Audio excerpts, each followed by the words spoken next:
Good day, STEM students. So this is the last topic about a circle. Okay, so let's start. So this is our first example. The ends of diameter is 1, 1 and 3, 5. So as you can see, we don't have the center and the radius. So how can we find the center using the ends of diameter?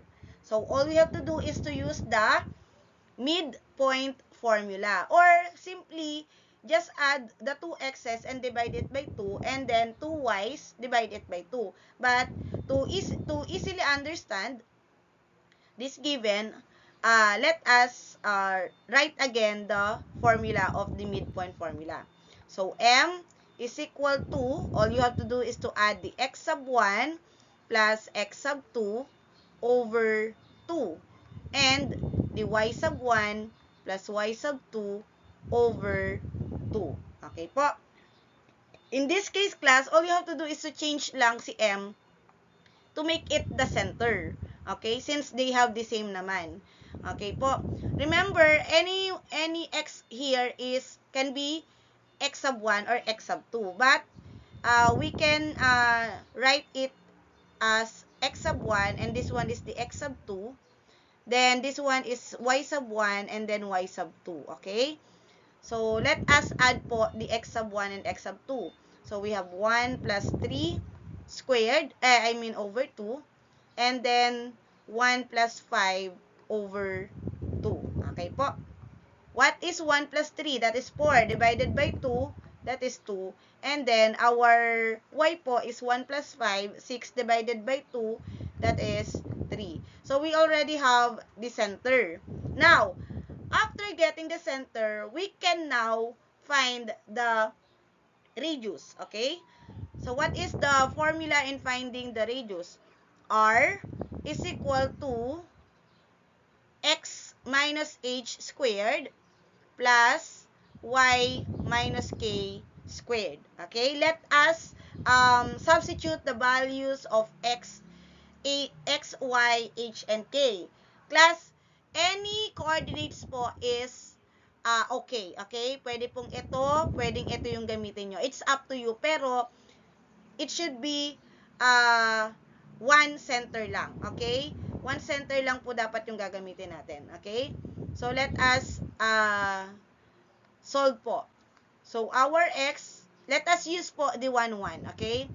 So, we have 1 minus 2, since our h is 2, squared, plus 1 again, since our y is 1, minus 3, since our k is 3, squared. Okay po. Next, let us simplify po.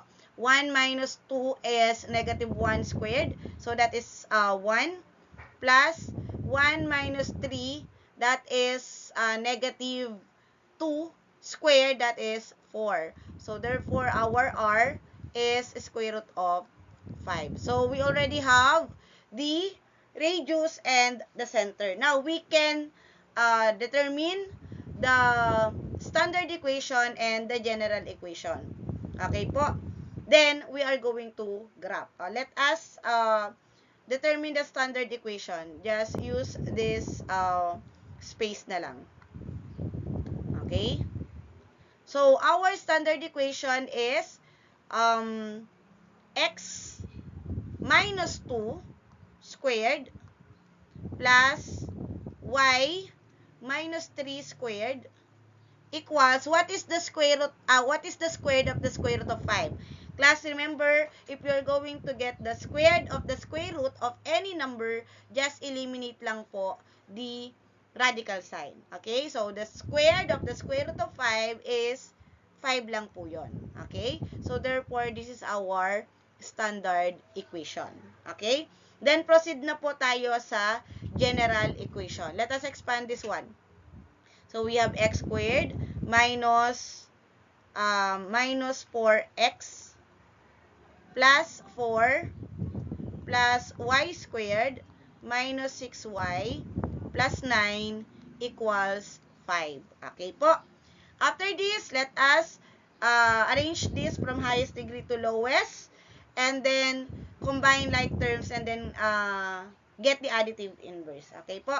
So, we have x squared plus y squared minus 4x minus 6y, and then add natin plus 4 and plus 9, that is positive 13. Okay? Plus 13, additive inverse of 5 is negative, and then equals 5 minus 5. Let us simplify po this one. Eliminate, I mean. So, therefore, our answer is x squared plus y squared minus 4x minus 6y plus 13 minus 5 is 8 equals 0. So, therefore, this is our general equation. Okay? Now, we already have the standard equation and the general equation. Let us graph po. Okay? So, remember that our ends of diameter is 1, 1 and 3, 5. Then, the center is 2 and 3. And then, our radius is square root of 5. Okay? Now, this is our graph. Remember that our ends of diameter is 1, 1 and then 3, 5. So, our center is 2 and 3, right? And our radius is square root of 5. Okay po. So, now let us graph po. Where is 1, 1? So, 1, 1 is here po. Since parang positive na sa first quadrant siya.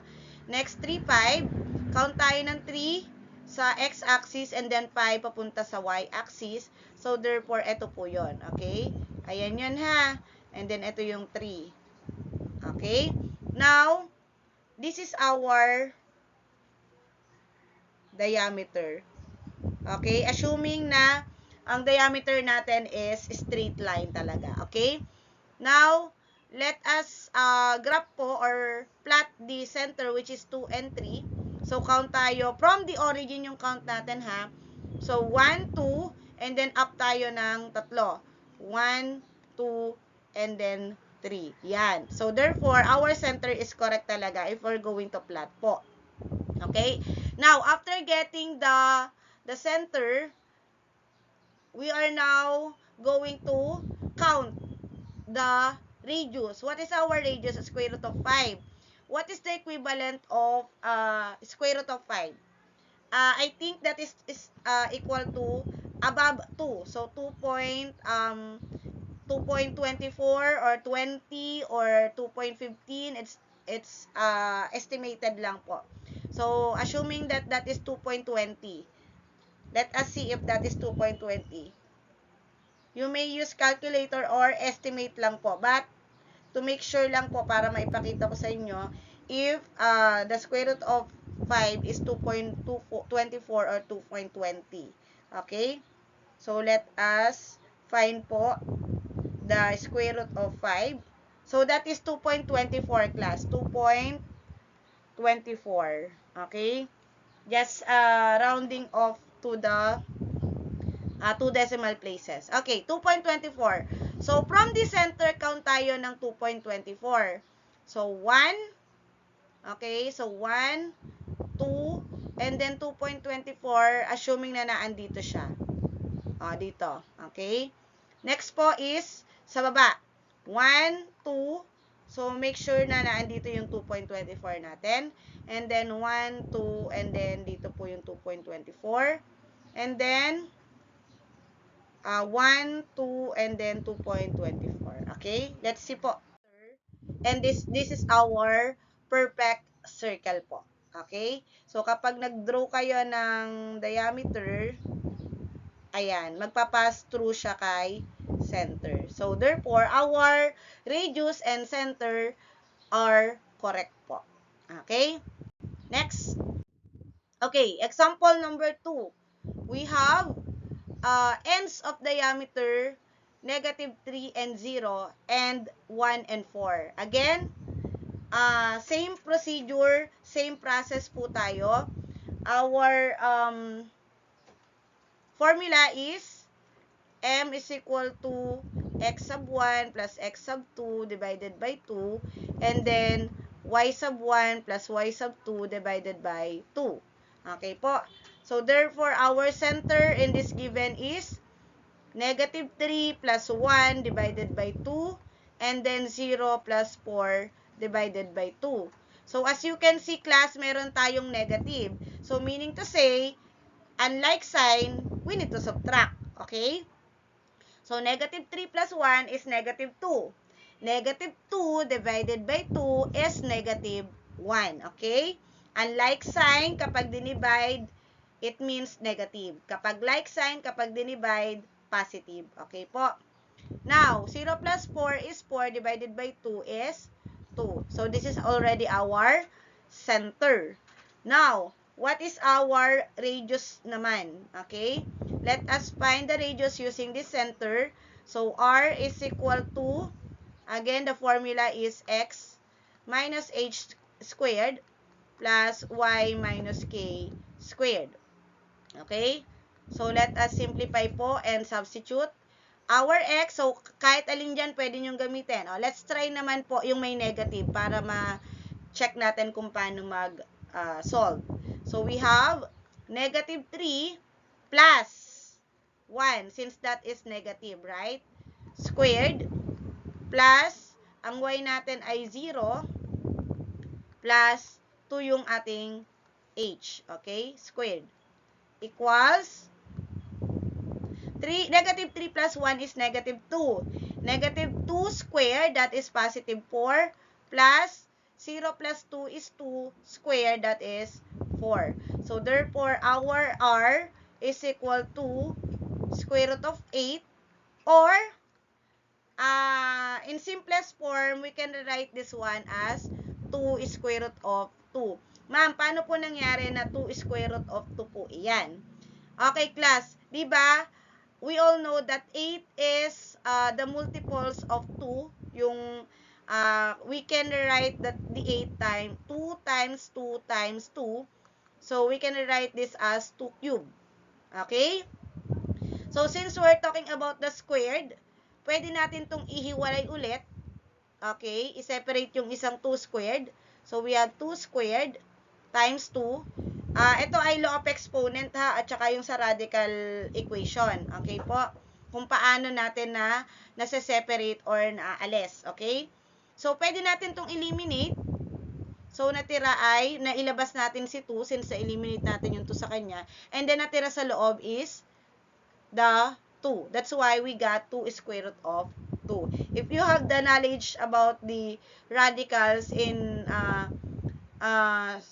simplifying the given, then makaka-relate kayo dito. But if not, you may ask me naman para maturuan ko kayo sa basic form of the radical. Okay? So, therefore, we already have the radius, okay, and the center. Now, let us determine the standard equation before we graph. Okay? So, let us find the the standard equation. So, we have x plus 1. So, since negative nga ito, squared plus y minus 2 squared, since our h po ay 2. Equals, class, kapag ang sagot nyo ay 2 square root of 2, pwede nyo siyang kunin yung squared niya. Or, pwede naman mag-start kayo dun sa given natin, which is square root of 8. So, since we have this square root of 8, therefore, our squared of the radius is 8 na lang. Just eliminate lang dun po yung radical sign. Okay? Same as to dun po kay 2 square root of 2. Okay? 8 pa din naman yung makukuha nyo dyan. Halimbawa, 2 square root of 2 squared. So, syempre, i-squared nyo si 2. So, this will become 4 times, syempre, eliminate nyo lang to, diba? If ever na yun ang gagamitin nyo. So, 2, therefore, that is 8 pa din. Okay? So, therefore, this is our standard equation. Next po is the general equation. So, we have x squared plus 2x plus 1 plus y squared minus 4y plus 4 equals 8. Let us simplify na po. X squared plus y squared plus 2x minus 4y. Add natin itong dalawa. We have plus 5. And then get the additive inverse na po ng 8 minus 8 equals 8 minus 8. Okay? Let us eliminate na po this one because 8 minus 8 is 0 na. So we have x squared plus y squared plus 2x minus 4y. Unlike sign class, positive at negative, and mas malaki yung number for the negative, so our answer is negative 3 or minus 3 equals 0, and that is our general equation. Okay po? Now, let us graph na po. Okay? Okay. So, this is our graph. I-ano na natin. Doon na tayo sa ayos. Okay? So, we have 0 and negative 3 and 1 and 4. So, is this one. Okay? We have negative 1 and 2. And then, count lang tayo ng square root of 8. Okay? So, that is 2 square root of 8. So, what is square root of 8? Okay? So, the square root of 8, medyo malapit siya sa 3. Almost 3 na siya, di ba? So, therefore, the square root of 8 is 2.82 class. 2.82. 2.83 if you're going to round off po. 2.83. So, from the center, count lang kayo ng 2.83. So, almost doon na siya sa 3. Kung makikita nyo, almost doon na siya sa malapit doon sa whole number. Okay? So, 1, 2, and then 2.83. And then 1, 2, 2.83. And then 1, 2.83. And then 1, 2.83. Okay? So, hindi nakita yung 5 kasi dito. Nandito dapat yung 5. Okay? Okay, next given tayo. Oh, how about this one naman? The center is negative 1 and 3. And then the circumference is 8 pi. Diba? Last time we discussed about how to find the radius using the formula in the circumference. Again, what is the formula in finding the circumference of the circle?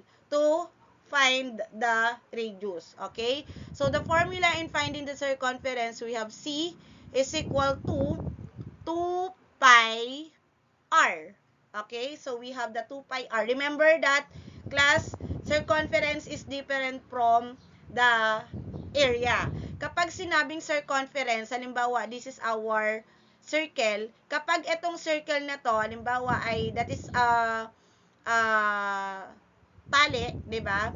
And then, inalis nyo siya, pinutol, ano yung length ng circle na to? Yun yung hinahanap natin for the circumference. While the area, ano yung loob ng circle? That is the area. Okay po? Now, let us find po the circumference or the radius using the formula of the circumference. So, our C, since we already have the circumference, which is 8 pi, let us substitute lang po.